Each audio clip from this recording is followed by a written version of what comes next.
It was a chilly Sunday morning in the heart of New York City. The cafe on Fifth Avenue was bustling, the sound of coffee machines, soft jazz music, and chatter filled the air.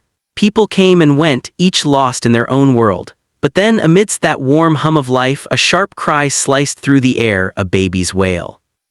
Every head turned. Sitting by the window was Ethan Carter, one of the city's youngest millionaire CEOs. He was handsome, dressed in an expensive tailored suit, but his face was tense, tired, and desperate. In his arms, his 8-month-old baby girl, Lily, was crying uncontrollably.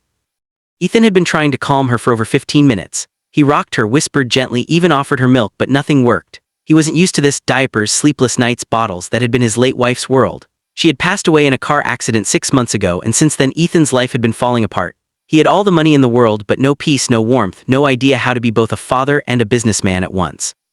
The other customers started to murmur. A few rolled their eyes. One woman even whispered, maybe he should hire a nanny if he can't handle his own child. Ethan's jaw clenched, shame creeping in. He didn't know why he had even come to this cafe. Maybe he just wanted a few minutes away from his empty penthouse, from the silence that haunted him every night. And then she appeared. Sophia, a young waitress barely in her 20s, rushed to the table. She wasn't dressed fancy, her uniform was slightly worn, her shoes old, but her eyes were kind. She had noticed the man struggling from across the room. "Sir," she said softly, smiling at the crying baby, "may I?" Ethan blinked, surprised. "You what?" "May I try to calm her?" Before he could answer, Lily reached her tiny arms toward Sophia, as if sensing something safe in her presence. Ethan hesitated, then handed the baby over, his hands trembling slightly. Sophia gently cradled Lily, rocking her with a natural rhythm. She began humming a soft lullaby, an old song her mother used to sing when she herself was just a child. Within minutes, the baby stopped crying. The cafe fell silent again, but this time the silence was warm, filled with wonder. Ethan stared, astonished. How did you do that?" Sophia smiled, brushing the baby's hair tenderly. "Sometimes they don't need much, just someone who listens."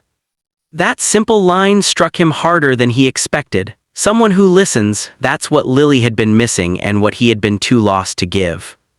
After that day, Ethan found himself visiting the cafe often, not for the coffee but for the warmth he felt there. He'd bring Lily, and Sophia would always come to greet her, bringing her a small cookie or playing peekaboo until she laughed. Slowly, Ethan began opening up. He learned that Sophia lived alone in a small apartment nearby. She worked double shifts to support her younger brother, who was sick and needed medicine they couldn't afford. She had dreams once to study nursing, but life had forced her to give up those dreams to survive. Ethan listened, quietly humbled. He had spent years surrounded by wealth and power, but in front of this poor waitress he felt small because she had a heart he had long forgotten existed. One evening after the cafe closed, he stayed behind, helping her wipe tables. "You know," he said softly, "you have a gift with children." Sophia smiled. "I just understand them, I guess. They can't speak, so you have to feel what they feel." Ethan looked at her, really looked at her, and for the first time in months he smiled, a real smile, not the fake one he wore for business meetings. Weeks passed. One rainy afternoon, Sophia didn't show up for work. Ethan noticed immediately. The cafe felt colder without her laughter. Worried, he asked around and found out that Sophia's brother had fallen severely ill and she had taken him to the hospital. He rushed there without thinking. When he found her in the hallway, eyes red from crying, he placed a gentle hand on her shoulder. "Let me help," he said. "I can't ask that of you," she whispered. "I'm just a waitress." "No," Ethan said firmly. "You're someone who saved my daughter when I couldn't. You're someone who reminded me what love feels like. Let me do this." He arranged for the best doctors, paid for her brother's treatment, and stayed with her until the morning. And when her brother opened his eyes, weak but smiling, Sophia broke down in tears, tears of gratitude, relief, and disbelief. Months later, Sophia's brother recovered completely. Ethan, on the other hand, found something he didn't expect: peace. The walls around his heart began to crumble. He spent more time with Lily, learning to cook, reading her bedtime stories, and visiting the park, with Sophia often by his side. One evening, as the sun set over the city, Ethan stood outside the same cafe where it had all begun.